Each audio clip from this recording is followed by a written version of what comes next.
Salve, salve, morceguetes e morcegotes, sejam bem-vindos para mais um vídeo, nosso segundo vídeo da semana aí, com o livro do Paulo Gerbaldo, Redes e Ruas, Mídias Sociais e Ativismo Contemporâneo, publicado lá na Editora Autonomia Literária, que faz parte aí da nossa leitura e discussão no momento atual, trocando um pouco de ideia justamente sobre redes e ruas, sobre essa relação entre as duas coisas, né? Inclusive, a gente está gravando esse vídeo, né? Ele vai sair um dia depois, mas no dia de aprovação aí da eleição da candidatura, né, eleito do Mamadi, lá da Mamadi, né, lá da em Nova York, primeiro muçulmano eleito, socialista, pró-Palestina, enfim, várias coisas assim. E ele fez um mix dessas duas coisas, inclusive para a candidatura, né? Teve visto aqui, por um lado, ele usou muito o TikTok, inclusive no meu próprio TikTok, ontem ele apareceu pra caralho, assim. E, por outro lado, ele também fez, por exemplo, uma campanha porta a porta, né? De você mobilizar pessoas da sua base para irem porta a porta em vários bairros para fazer essa campanha, né? Então tem essas coisas que são muito interessantes mesmo para a gente pensar um pouco dessa dinâmica que a gente está trabalhando. Não estamos olhando ainda porque aí, né, se a gente fosse falar de dialética, eu pensei em falar de dialética das coisas, a gente estaria olhando para todo esse processo, que é um pouco do que o Paulo Gerbaldo faz, né?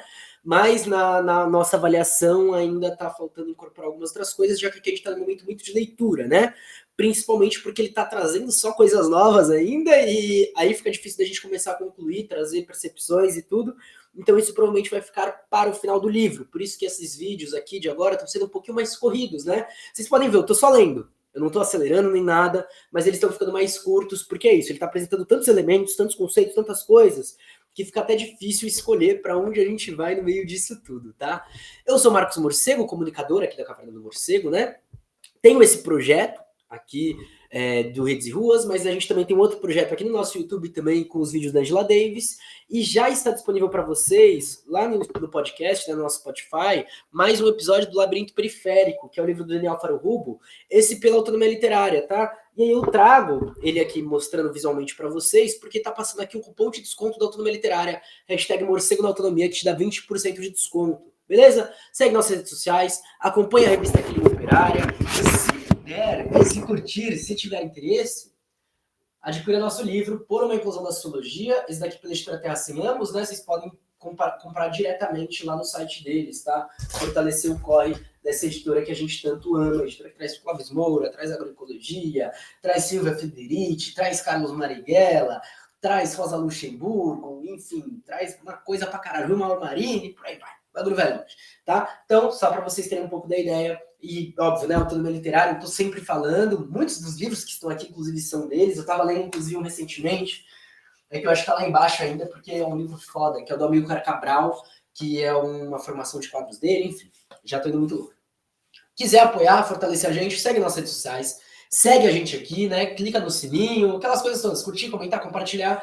E a gente tá passando aí o apoio coletivo, né? Lembrando que eu tô na luta aí para colar no RJ, para apresentar um trabalho. Então, quem puder fortalecer o Pix é podcastmorcego.gmail.com, e quem quer ajudar a gente mensalmente pode ir direto no apoio coletivo, apoia.se/caverna-morcego. Todas essas informações estarão aí na descrição. No último episódio, então no vídeo de terça-feira, a gente estava trabalhando um pouco com uma questão muito legal, pelo menos eu gosto bastante, né? Que a gente estava falando, então, sobre uma relação existente entre esse movimento dos indignados lá na Espanha de irem às ruas, né? E a gente estava olhando, então, como esse movimento de ir às ruas, ele é um movimento que vem na contramão do que era feito nas redes. Tanto que, em um momento, as redes estão infladas, em outro momento rola uma comunicação entre os dois, e depois a gente entra no capítulo, no subcapítulo, perdão, subtítulo de hoje, né? Que fala justamente a rede não era a praça. E ele começa. Os acadêmicos espanhóis, valeu Paulo Gerbaldo, livraço, tá? Os acadêmicos espanhóis José Manuel Sanches Duarte, Víctor São Pedro Blanco, interpretaram as ações do movimento dos indignados como uma espécie de transferência para as ruas de práticas de cooperação desenvolvidas pela primeira vez na web. O argumento deles é resumido na afirmação de que, antes de 15 de maio, a rede era a praça. Então, o argumento deles é resumido na afirmação de que, antes de 15 de maio, a rede era a praça. E aí, então, 2 pontos para trazer esses autores. A lógica da internet foi transferida para a vida pública. A partir daí, quem não entende a primeira não consegue entender o que está acontecendo. Nós também não, mas percebemos que as práticas da rede, autoconvocação, deliberação em fóruns, consumo de contra-informação, tecedura de redes afetivas eficazes para produzir e operar nas esferas periférica e digital, precisam se tornar tangíveis. Eu acho que tem um ponto importante, tá, gente? Isso daí é uma prática de contraposição existente desde muito cedo, né? Se a gente for olhar para os movimentos de esquerda, né? Se a gente pegar, por exemplo, o Cláudio Moura, for olhar para os quilombos no Brasil, boa parte disso já aparece lá.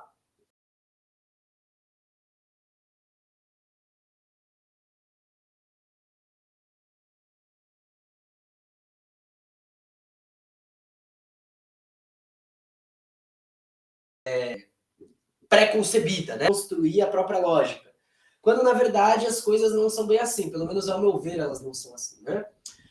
Os traços da comunicação digital, cooperação, instantaneidade, autoalimentação, horizontalidade, descentralização, flexibilidade, dinamismo e interconexão estão presentes em assembleias e acampamentos. Né? E lembrando, né, a galera que se apropria da internet, principalmente no começo dos anos 2000, é uma galera que vem, como o próprio Paulo Gerbaldo trouxe, de vários movimentos de rua, né? Então, tanto que é isso que ele está olhando quando ele olha para as pessoas que estão nas praças, que é o que ele está dizendo antes. Os acampamentos de protesto na Puerta del Sol e em várias outras praças do país não podem, no entanto, ser entendidos como simples transposição para o espaço público de práticas estabelecidas pela primeira vez na web. Concordo totalmente com o Paulo Gerbaldo nesse ponto.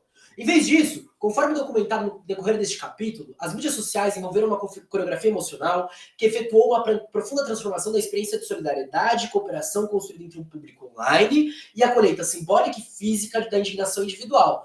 Então, realmente, ajudou a captar algo que é produzido dentro de uma lógica que vem desde o capitalismo, né, mas que com o neoliberalismo adquiriu um novo impulso. Perfeita. E a gente está olhando para outra coisa. Por outro lado, as práticas desenvolvidas na praça foram caracterizadas por uma imersão em corporalidade que tinham pouco em comum com o tipo de proximidade virtual construída na web e no movimento anterior aos protestos.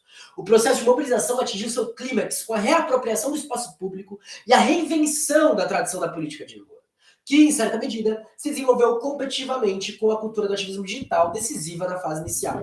Olha que interessante que ele utiliza que se desenvolveu competitivamente. Estou colocando aqui no parágrafo dos caras que eu não concordo, né, do José Manuel e do Vitor. Vou grifar todo esse novo parágrafo do Paulo, colocar um legal, só para eu saber quem curtir. Eu vou colocar aqui, calma aí que eu vou grifar esse o processo até inicial, tá?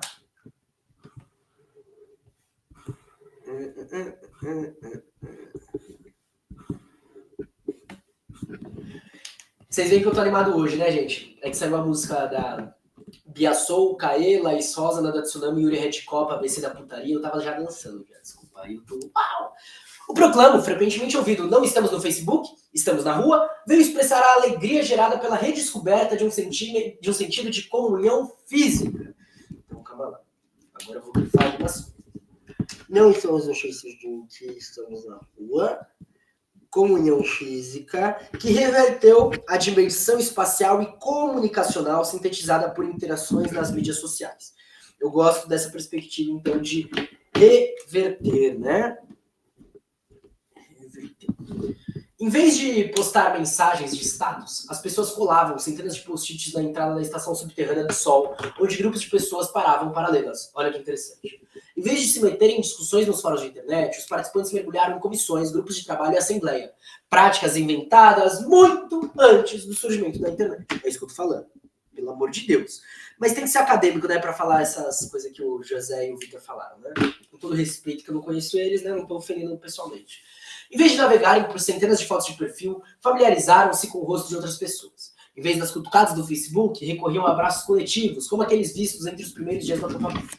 Não havia dúvida entre a maioria das pessoas que entrevistei de que as interações face a face na praça eram muito superiores àquelas mantidas na web, que eram vistas, por muitos, como um risco de exacerbar o isolamento e a solidão.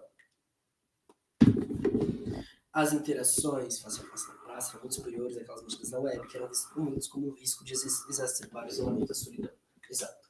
Como disse José Ordóñez, um manifestante de 30 e poucos anos, só quando se vai a uma assembleia é que a solidão desaparece. Na web, corre-se o risco de ficar isolado.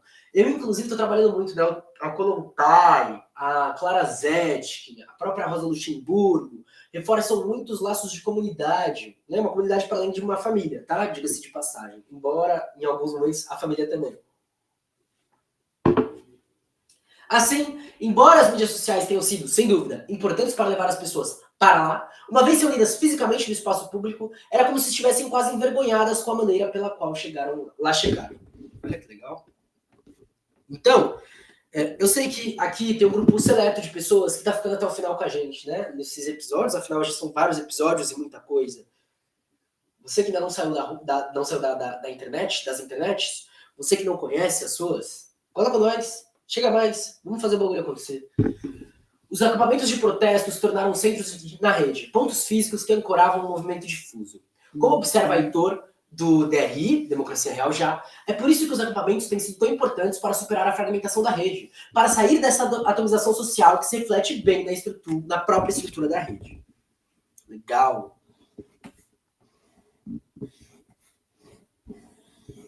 Atomização social e uma própria estrutura da própria rede, né?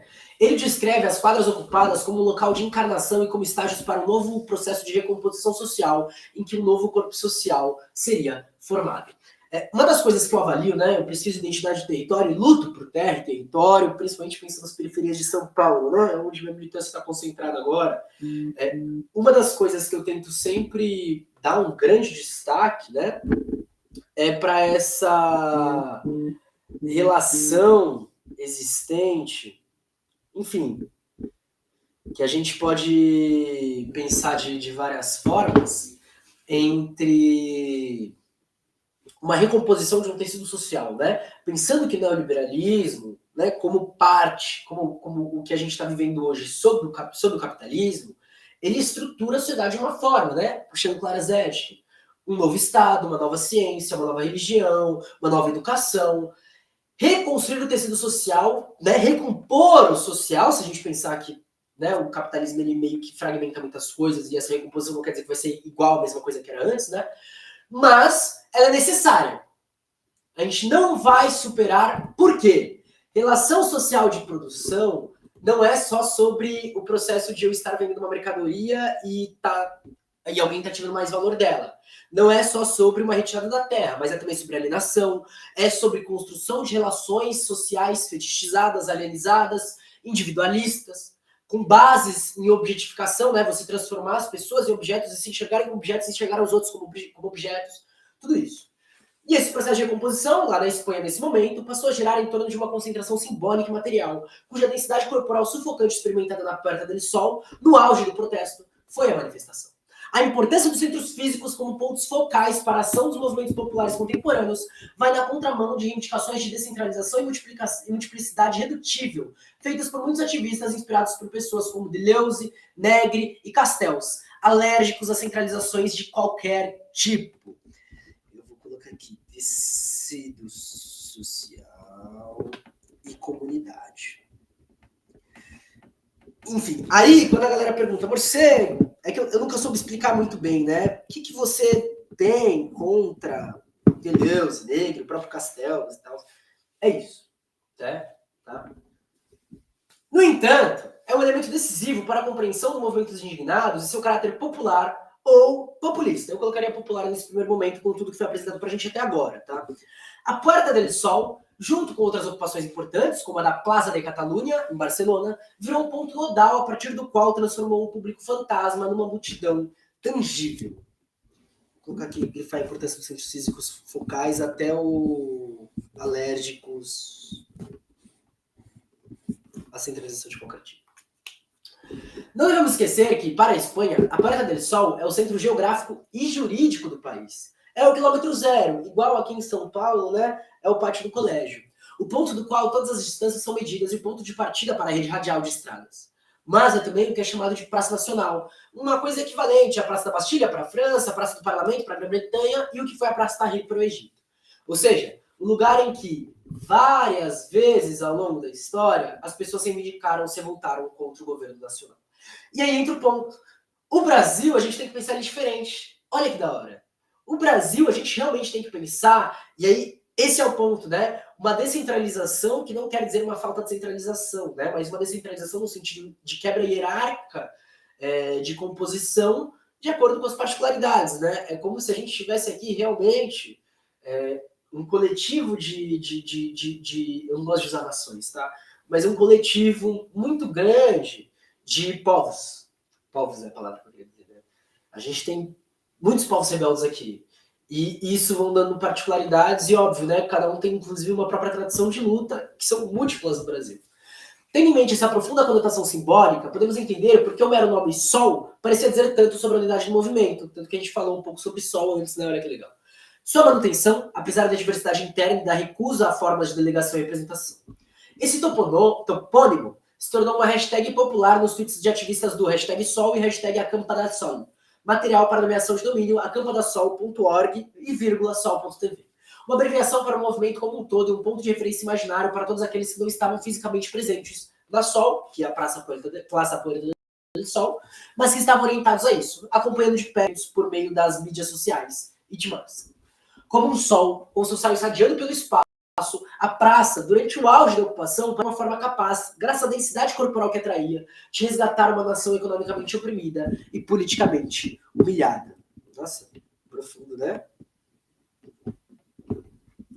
Para Helena, uma ativista engajada no acampamento Sol, Puerta del Sol, com seus 7 raios esotéricos, foi o ponto de partida para o despertar da Espanha e também da humanidade. Essa dimensão quase religiosa não deve ser negligenciada, dado que o acampamento Sol, entre as tantas comissões, voltados para muitas pessoas e grupos de trabalho, tinha um que era dedicado especificamente ao amor e à espiritualidade. Naturalmente, o poderoso espaço ritual construído no acampamento por meio da ocupação não durou para sempre. Depois de quase um mês, em 19 de junho, os indignados decidiram levantar acampamento, em vista da pressão sobre o que o mantinha e das crescentes queixas de hotéis e vendedores locais. Mas, como expressão do apego emocional do movimento à praça, deixaram para trás o Infosol, um ponto de informações feito de material reciclado para prolongar a permanência do movimento para além de sua presença corporal, embora esse monumento popular fosse logo destruído pela polícia espanhola. E eu acho que esse é um bagulho importante, né? As marcas que a gente deixa na cidade quando a gente faz isso. E não só na cidade enquanto um projeto urbano, tá? Mas as marcas que a gente consegue deixar onde a gente se insere. Isso é muito, muito, muito importante, inclusive para o resgate das forças. Depois de levantar as principais acusações, o movimento se concentrou em estender-se, espalhando a indignação acumulada em espaços simbólicos, como Puerta del Sol e Plaza de Catalunha. Ativistas montaram assembleias em diferentes bairros das grandes cidades, enquanto manifestantes indignados atravessavam a Espanha para incentivar a criação de assembleias em remotas cidades do país. Foi uma tentativa notável de dar ao movimento uma presença capilar em toda a cidade espanhola, construindo estruturas organizacionais locais. Não obstante, essa ênfase na descentralização, que em grande parte reproduzia práticas e discursos dominantes durante o período anti-globalização, né, pensando que as pessoas de 30 e pouco e 40 e pouco estavam fortemente nesses movimentos geralmente, também trazia o risco de privar o movimento de sua concentração, da densidade física e simbólica para a qual trabalhou arduamente. Ou seja, o autor não nega a importância da descentralização, mas ele fala que é importante você ter uma densidade, né, que é importante você dar movimento.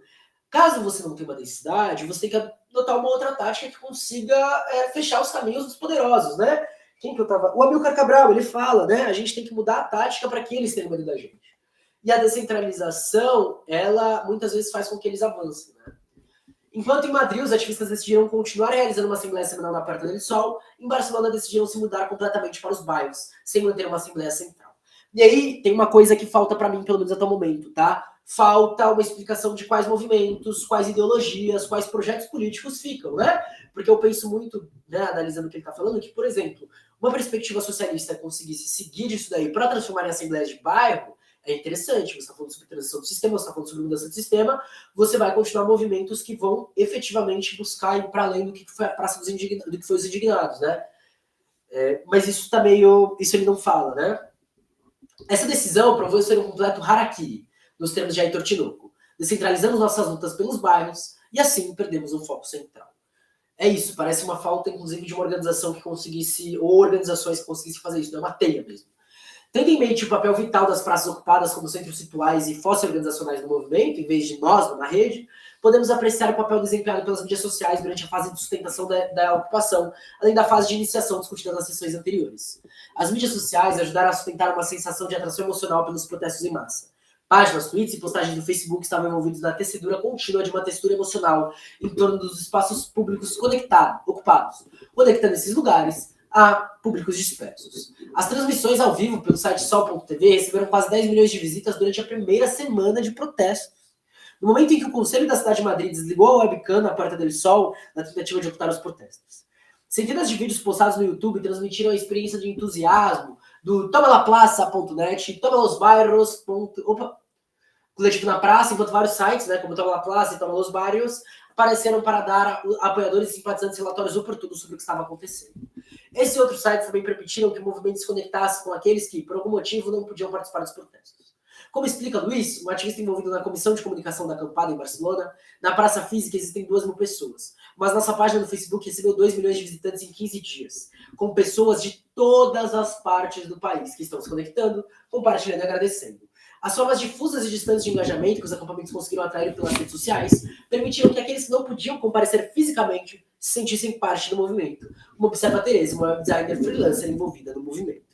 E eu fico pensando em algo além disso, tá? Mas é como você faz com que essas pessoas, mesmo longe, também façam algo para além das redes, né? Eu penso muito um partido que faz muito isso, um movimento, na verdade, que faz muito isso.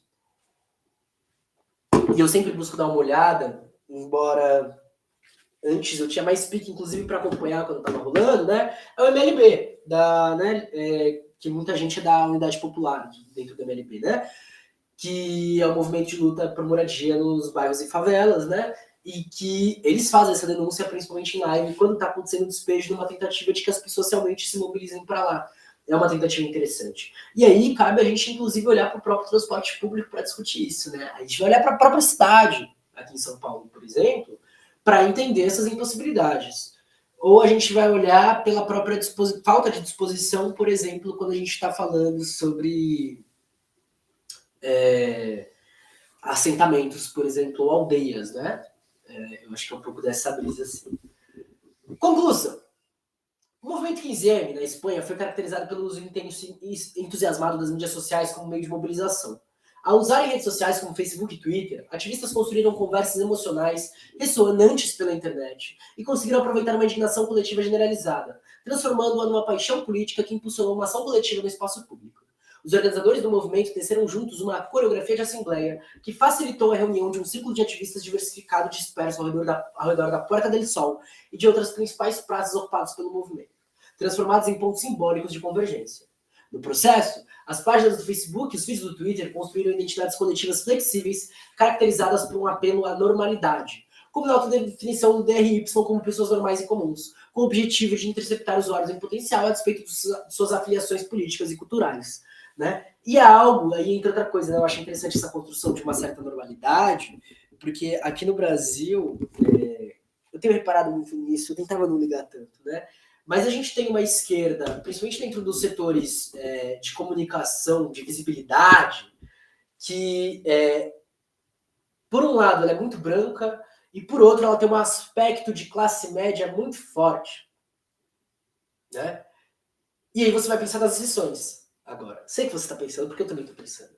Exatamente, exceções. Né? Isso é interessante, quando a gente olha, por exemplo, né, também, de tipo assim, porra, a gente vai fazer ato na Paulista.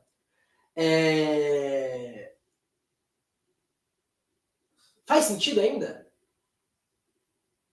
Saca? E não numa questão de normal, mas realmente as pessoas de esquerda tendem a se colocar um pouco acima do normal, né? Mas enfim, são várias coisas aí que eu tenho pensado ultimamente. Naturalmente, o processo de mobilização do movimento dos indignados não se resumia ao Twitter e ao Facebook, por mais que esses meios de comunicação permitissem que os organizadores chegassem a diversos setores da cidade espanhola e explorassem o imaginário participativo da Web 2.0.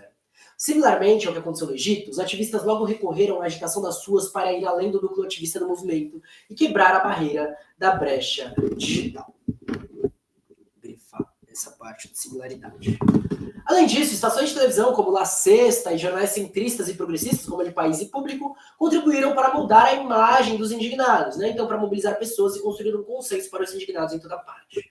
Numa pesquisa de opinião pública pelo El País, em 5 de junho de 2011, 66% dos espanhóis expressaram sua simpatia pelos indignados e 81% concordaram que eles estavam certos de indignar-se. Tais números demonstram que os indignados cumpriram, em grande parte, suas maiores ambições e atraíram um diverso secto de apoiadores e simpatizantes. Além disso, graças às inúmeras ocupações locais para além das praças principais, o movimento também conseguiu criar infraestruturas locais acessíveis para as pessoas de fora de áreas metropolitanas. Comparado ao movimento anti-globalização, cujo potencial de mobilização estava restrito em grande parte aos jovens urbanos da classe média, isso constitui uma conquista importante. Olha aqui, ó, entendeu? Justamente o que a gente estava falando. Gente, eu não li esse livro antes, tá? Tô lendo aqui com vocês. Não obstante o sucesso inicial, o movimento 15M começou a arrefecer nos últimos meses de 2011. As assembleias locais de bairro viram seus números diminuírem progressivamente. E, dentro do próprio movimento, as diferenças se tornaram mais agudas entre os chamados moderados, identificados com democracia real já, e os membros mais radicais, representados pelos chamados ativistas ocupas, enraizados no movimento de moradia. E aí, no final, ele traz um pouco o que a gente estava justamente debatendo, né? No final, eu ainda vou falar um pouco sobre isso e o que eu estava falando antes sobre a classe média, tá? No momento de redação desse texto, o movimento celebrava seu primeiro aniversário anual, com protestos a partir de 12 de maio, mas estava internamente dividido entre seus iniciadores, liderados por Fábio Gandara, que decidiram transformar a democracia real já numa organização legal, e outros queriam que o movimento permanecesse uma rede sem nenhuma estrutura formal. A incômoda questão da liderança está surgindo e sendo discutida abertamente. Este é um testemunho do fato de que os indignados, como outros movimentos desse tipo, não eram e não são sem líderes. Como vimos no decorrer deste capítulo, um punhado de jovens ativistas digitais, como Fábio Gandara e Pablo Galego, tiveram um papel decisivo na direção da ação do movimento, montando o cenário ou coreografando os protestos. Ainda que as ações desses ativistas dificilmente fossem visíveis nos espaços públicos que ajudaram a criar, a maneira como usaram as mídias sociais para construir identidades coletivas e alimentar uma tensão emocional em relação à participação, moldou a maneira como o movimento surgiu e também sobre como ele se desenvolveu. Para encerrar, eu vou encerrar com as minhas palavras e duas breves reflexões, né? Não pretendo me estender. A primeira delas, né? Quando eu faço essa crítica, por um lado, uma perspectiva de classe média, é uma crítica que ela dialoga, em certa medida, com o que o Galo coloca, né? De que a gente tem que resolver agora a nossa barriga, mano. Enfim, vocês estão vendo, eu tô fazendo campanha para conseguir viajar pro Rio de ônibus, tá? É disso que a gente tá falando. Tá? Eu consegui entrar na faculdade, tô lutando para terminar a porra da faculdade, tenho um seminário para apresentar e não sei se eu vou conseguir colar. É esse o nível de discussão que a gente tá tendo aqui. Porém, apesar disso, a solução para isso não é a geração de emprego. Até porque, dentro do sistema capitalista, você precisa ter desempregados. Você precisa de um mercado competitivo. Você precisa de disputa e você precisa de um exército de reserva. Ponto. Esse é o sistema.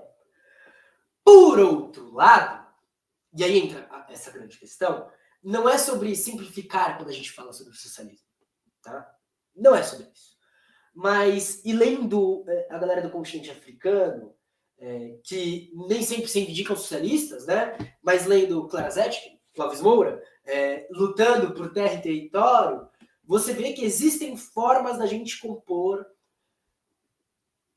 o nascimento, a brotagem do que pode vir a ser o socialismo a partir de uma matriz muito mais real e muito menos de uma elaboração de não, mas olha, então, o bagulho é as big techs e tal, e não sei o que, blá, blá. Beleza, então a gente vai falar de big tech, delas ocupando o território nacional. E aí, qual dos partidos ou das ONGs está disposta a pagar busão para a gente levar uma penca de gente para os territórios que já estão lutando contra essas big techs, para a gente fazer um cercado em volta, enfim. São várias ideias que a gente pode ter. Para a gente ocupar a porra do governo, para a gente... Né? Igual a MST fez durante um tempo, né? Se a gente lembrar das marchas dos 100 mil pós Eldorado de Carajás, eu gosto de lembrar muito dessa marcha, que ela tem uma força muito simbólica e eu não cheguei a ver em vida. Né? Não cheguei a ver em vida. Mas é isso, entendeu? É justamente sobre... Beleza, a gente quer resolver os problemas agora, as ideias estão da hora, eu entendo o que a gente está falando, até porque é isso, eu tô aqui lendo e debatendo com vocês, estamos trocando essa ideia, né? E eu tô falando com os comunistas classe média.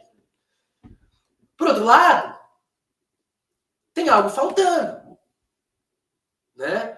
Ai, morcego, mas quem é... Tá bom, então vamos ver a crítica da Marta Harnecker, a crítica da porra do Florestan Fernandes, e olhar essa crítica pensando na lei atual. A crítica da Rosa Luxemburgo, a crítica do Marx, na crítica do programa de Gotha, enfim. Não seja por isso, eu não tirei essas coisas da minha cabeça, né?